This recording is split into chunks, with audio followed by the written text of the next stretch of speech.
You're in the way. Don't you get it yet? Just stand outside and wait, you incompetent high school grad. My boss, department head Ken, who had followed me on a business meeting that cost $20 million, threatened me in a loud voice, as if he had been obviously pissed off. He then turned his back on me and immediately began to discuss the business with our business partner, Mark. However, Mark was flustered and managed to squeeze out his words. What are you talking about? Do you even know who this person is? I know. Terry is one of my employees, an incompetent man with just a high school diploma. Ken laughed dismissively, but the next moment, his face turned pale. My name is Terry Murphy. I am a 42-year-old employee this year. I work for an international company that operates an e-commerce site. Our company is a bit unusual, founded by a young man who was a recluse in the United States. He was born a genius, and because his IQ was so high, it seemed silly to attend school. So he became a truant. Although he was offered the chance to skip grades, he found a whole framework of schooling bothersome and essentially self-taught himself the basics. As he continued learning various things, his interest shifted to programming, and he developed programming software on his own. Eventually, he set up an e-commerce site, a website for selling products online, and quickly expanded his influence. His momentum didn't stop there. Today, his company has grown to have branches not only in the United States, but around the world. The founder being a free spirit also means the workplace where I work is quite open. Knowing the founder's background, people who agreed with him gathered to start the company, which still maintains the same direction. One day, I was being interviewed by a certain media. An economic web magazine approached me for an interview, featuring me as a corporate person working at a currently thriving company in the US. So, Terry, your final educational background is really just high school? Yes, that would be correct. The journalist looked surprised and wide-eyed as I nodded honestly. The US still places a strong emphasis on educational background. I'm used to being reacted to this way about having just a high school diploma, but it seems my way of life is indeed different from others. I know it's rude to say this, but you have a rather unique career background. Sorry to ask, but is it common in companies that run e-commerce sites to work like you do? No, it's unique to our company. As you can see from our founder's background, we have an environment that doesn't mind accepting unusual employees like me. I started working at this company 5 years ago. I was noticed for my previous work experience and job content, and was asked to join the company. For me, no matter how large the company grows, I love the spirit of freedom that emphasizes individuality, skills over years of service, or educational background. Thanks to this company culture, I have been able to work freely since joining. We value employee autonomy, so we're not bound by power dynamics or hierarchical relationships. And none of us here, including myself, care about such things, especially since many employees have backgrounds similar to the founder. Nobody cares what your final educational level is. Just like this, I'm satisfied with my current environment, and I work hard every day. So, I never thought such a situation would suddenly change. The reason for the change at the company came one day when a new department head transferred from another department. His name was Ken Williams, and he was 4 years younger than me, only 38 years old. Ken, as the department head, joined the company as a talented individual fresh out of a prestigious university, and was soon promoted to department head. He had attended a prestigious private school from kindergarten through university. Naturally, he was born into a wealthy family that could easily afford such tuition, and it seems his joining the company was also influenced by connections. Rumor had it that Ken's father and our CEO, Robert Morrison, were old friends, and because of that connection, he started working without the usual employment screening. However, the employees didn't see his connection-based hiring as a big issue. This was because CEO Robert is known for being caring and valuing his employees, a person who understands the ethos of our company very well. We, the employees, trusted our CEO wouldn't allow a mere connection-based hiring without good reason. We thought that Ken, just because he started with a connection to the CEO, must be someone promising, but our expectations were quickly shattered. The Ken who appeared before us had a rather troublesome personality. From the day he made his introductory remarks, he began boasting about his educational background to us, the employees. More importantly, his work attitude was poor, and he would reluctantly handle even simple document preparation with a frown. Moreover, he regularly looked down on employees who graduated from less prestigious universities, calling them common citizens, and referred to those with only a high school diploma as outliers. You know, people aren't born equal. When a high-class individual like me is in front of you, you low-class outliers can't even speak because you're so nervous, He would say with a nonchalant face. Naturally, he quickly became alienated after transferring. Ken, quite a confident man, seemed to particularly dislike me. And among the sales department, he made snide remarks to me far more frequently than to anyone else. You're a high school grad, right? You're beyond an outlier. I can't even think of you as the same kind of human. It's my first time having employee with just a high school diploma, so I don't even know what to talk about. He would say loudly and look at me sarcastically. As these provocative and insulting comments continued, doubts about Ken's character and competence began to arise within the department. Apparently, Ken had the same attitude at his previous company, and although he had landed the job there through his parents' connections as well, his troublesome nature led him to be sidelined to simple clerical work. However, he convinced himself he was a superior individual, which made him quite frustrated with only being given simple tasks. This workplace doesn't understand my value. They don't care about me. That's why they only give me boring tasks, He declared.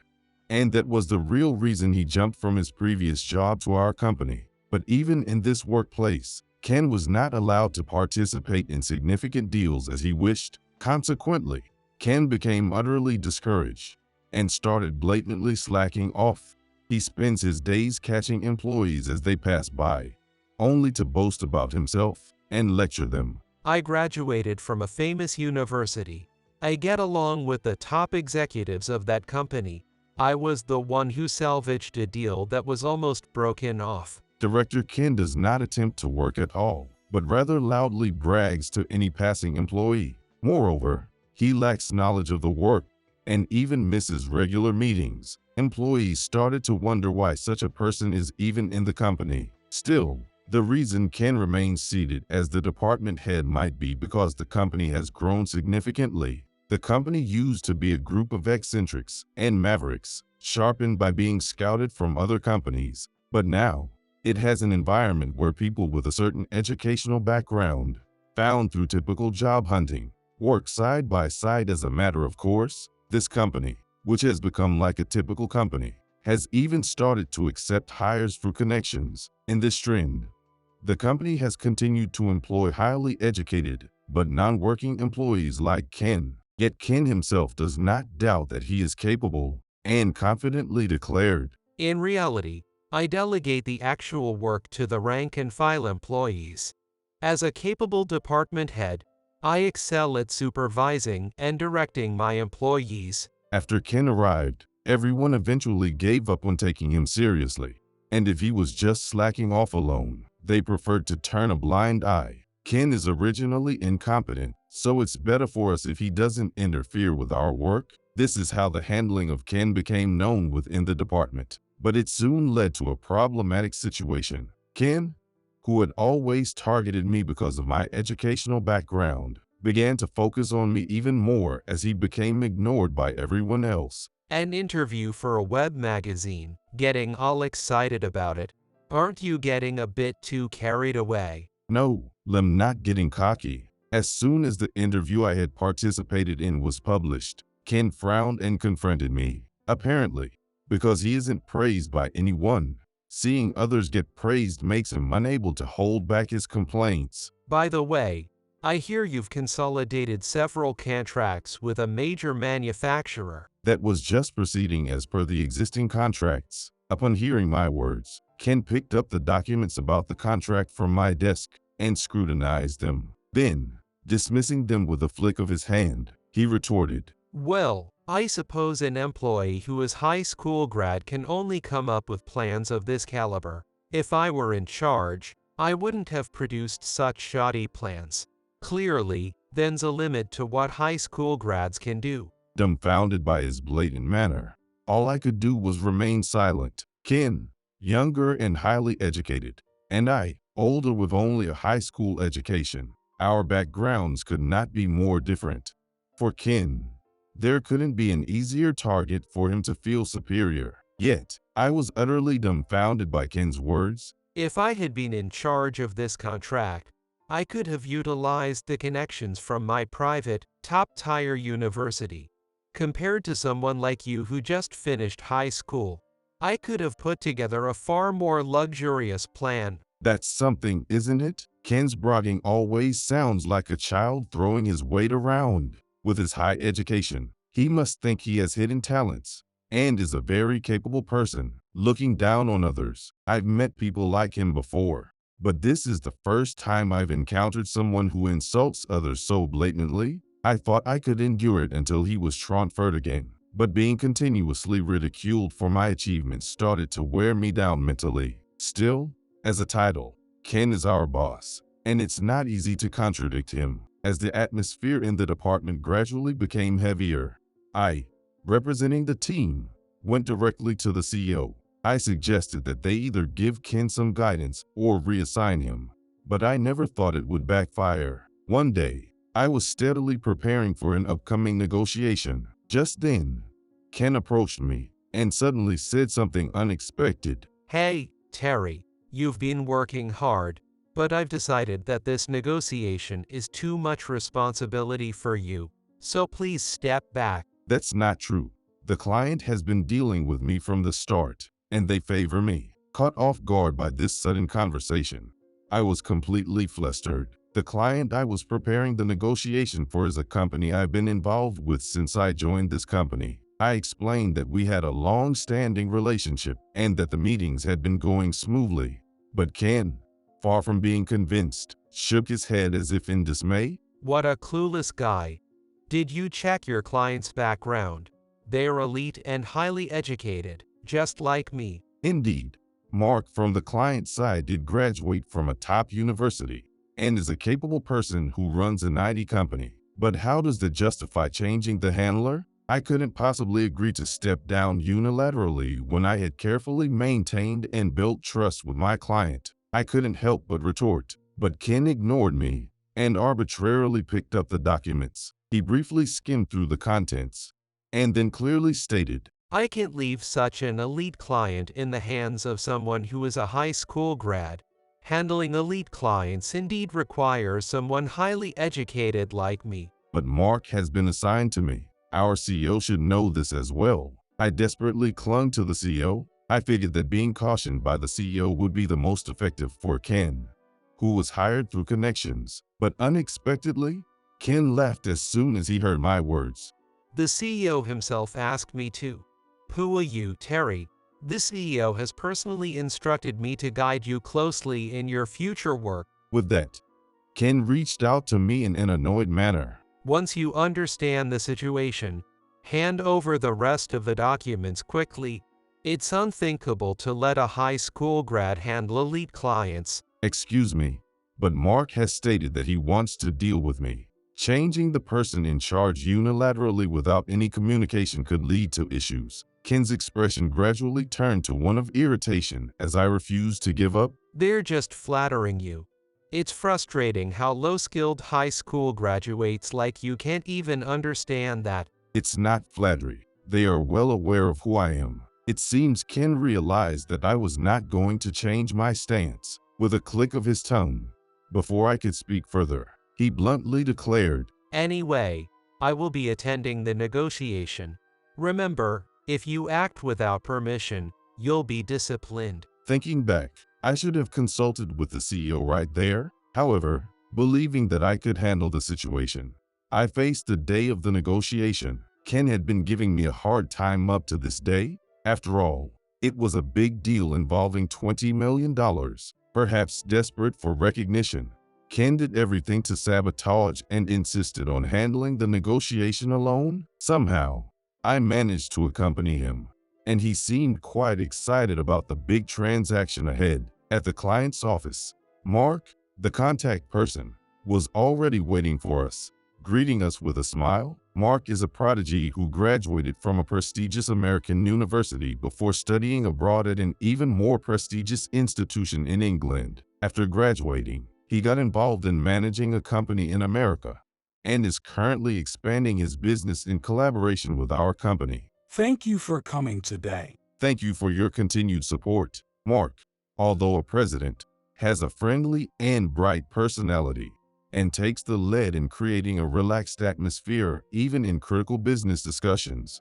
Thanks to him, we were able to interact in a relaxed manner, a president full of such consideration. But at that moment, Ken cut in front of me. Hello, Mark. From today, I will be handling this negotiation. My name is Ken, and I am the head of the sales planning department. Terry has been in charge until now, and I apologize if he has caused you any inconvenience. Without even looking at the puzzled Mark, Ken immediately spread out his materials and wanted to start the negotiation. Mark sent me a surprised look, but I couldn't call out Ken in this situation, resigning myself to the fact that the negotiation was about to begin. I tried to sit next to Ken. Then, Ken snapped at me loudly, as if to intimidate. What are you doing sitting down on your own? You're just in the way. Don't you get it? Incompetent high school grads should just stand outside and wait. He waved his hand to shoo me away as if chasing off a stray dog. Shocked by his rude behavior, I was beyond angry and stunned into silence. Don't you get it yet? This is why it's regrettable having high school grads around. Why can't you understand that it's even rude to be in the same room? Ken sneered maliciously, emphasizing the fact that I was a high school graduate. With an air of confidence, he turned his back to me and began to initiate the negotiation with Mark. Mark remained still for a while, but finally managed to muster his voice. What are you talking about, Ken? Who do you think this person is? Panic and irritation were evident in his voice, causing Ken to look surprised and bewildered. I know, Terry is one of our employees. An incompetent man who is a high school grad. Ken laughed offhandedly as Mark looked at me with an expression that said he couldn't believe it. Ken really didn't know anything about me? With that thought, I shook my head, and Mark held his forehead as if he couldn't believe what was happening. Seeing the exchange between Mark and me, Ken spoke up unpleasantly. What's wrong with Terry? If he has been a nuisance, I apologize. After all, he's just a high school grad. It's truly regrettable how he infiltrated our company. No, he is. Mark, as if he couldn't take it anymore, tried to silence Ken, but Ken, now completely riled up, began to flatter Mark.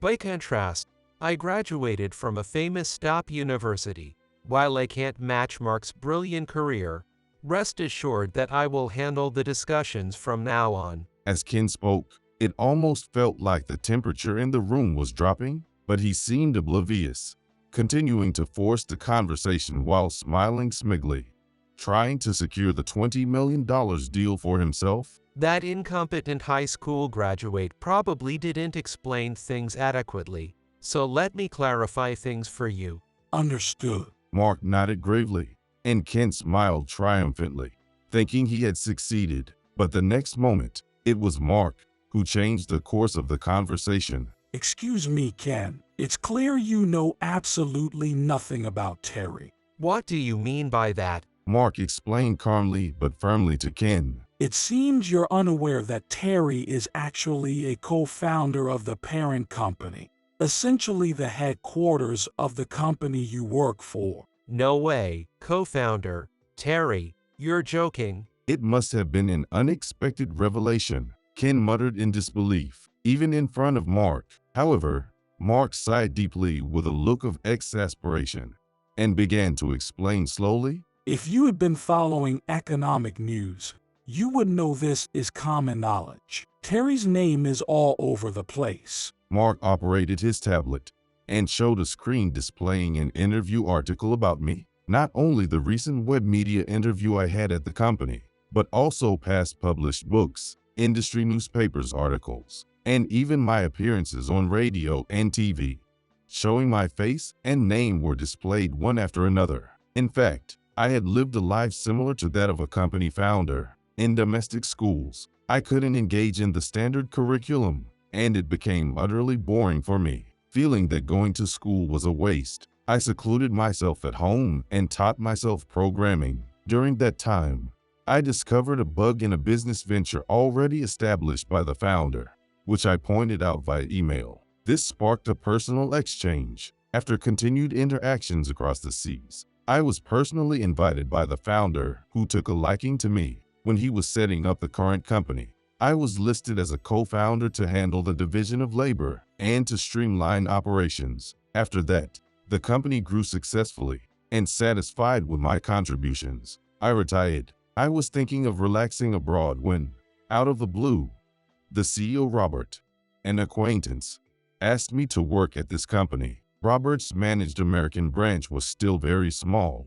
but I was moved by his enthusiasm and passion for setting up a convenient e-commerce site overseas. Having forgotten the thrill of work as the company in America grew, I was reminded of my passion and started working at this company 5 years ago under the condition that I would work on site. Ken, who had been staring at the tablet for a while, gradually lost his smile, and his face turned pale. While watching this, Mark quietly spoke up. I am aware of what Terry has done so far. That's why I wanted to work with him.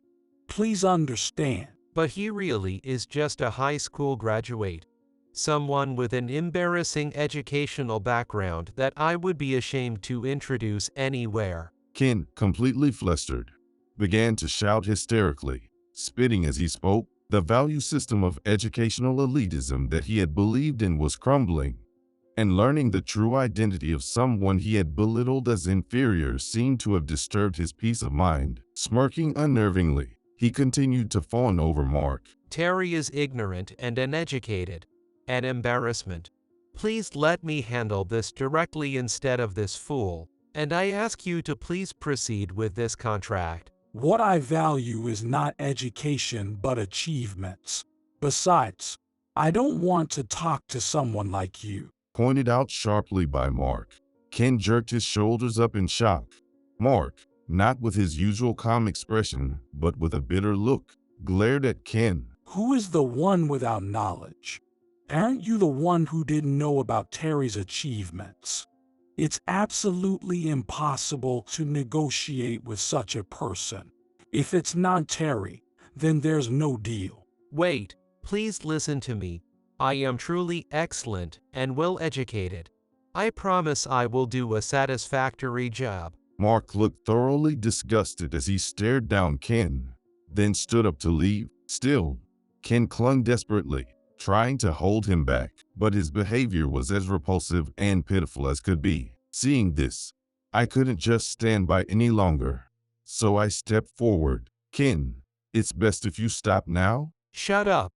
Who do you think caused all this mess? Ken flailed away my hand in resistance. Then, widening his eyes, he glared at me, but I had more important matters to attend to than to engage with him further. I took a step forward and apologized to Mark. I'm very sorry for the disturbance caused today. There's no excuse for Ken's rudeness and his numerous disrespectful remarks, but please forgive us. It was clear that Ken was entirely at fault for this fiasco. Therefore, even if Mark decided to call off our discussion or cancel it, I couldn't complain.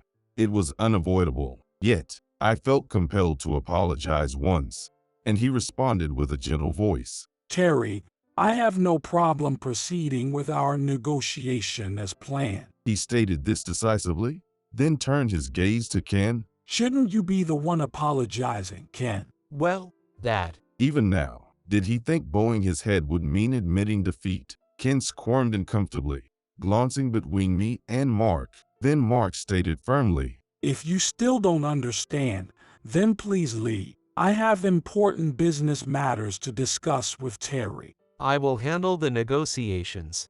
Please allow me to stay as well. Ken, nearly in tears from fear and frustration, attempted to approach Mark. His eyes reddened with tears, and he occasionally sniffled pitifully. At this point, his behavior was nothing short of childish for a grown man. The contrast between his appearance when he entered the meeting room and now was stark.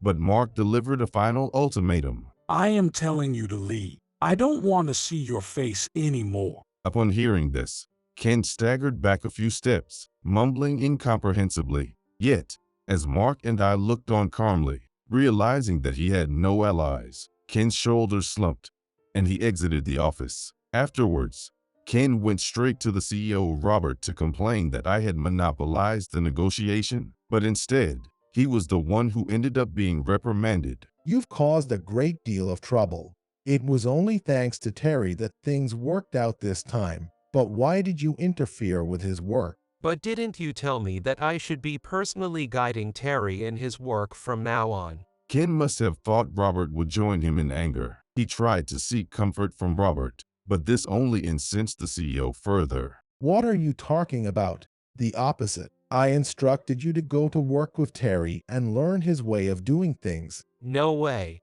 It seemed Robert had intended to re-educate Ken from the start. He placed Ken in my department deliberately to learn about work attitudes and practices, thinking that witnessing my proven track record firsthand might change his mindset, despite my lack of formal education. However, Ken's misconceptions exceeded even the CEO's expectations. Ken believed he had nothing to learn from an employee with a high school diploma, thinking instead it was his role to teach and remove incompetent staff, which led to his outrageous behavior. Even after all this, Ken continued to complain, but a background check revealed he had been stealing contracts from his coworkers. An investigation into sales records showed he had often appropriated his coworkers' achievements to inflate his own performance. Ken remained defiant until the end. This is Terry's grudge against me. He's just jealous of my education. He's ruined my life. Clearly, it was a case of reaping what he sowed. Later, Ken was transferred to a foreign branch by Robert, to a country where even English was not commonly spoken. Before departing, Ken resigned voluntarily. Since then, he tried changing jobs multiple times, but never lasted long anywhere. Now, he works at a demanding construction site, surrounded by robust colleagues who care little about academic credentials. Ken is ridiculed daily, but works nonetheless because he needs to make a living. As for me, after the successful $20 million deal with Mark, I was promoted to department head and now lead the sales department. I had once stepped away from corporate life, considering a peaceful retirement, but I'm glad I didn't. Now, I'm living a fulfilling life surrounded by coworkers who admire me, Robert who relies on me, and clients who trust me with their business. Though I had retired fully satisfied, it seems there are still new challenges ahead for me. I'm excited to continue leveraging my skills and working hard alongside my company colleagues.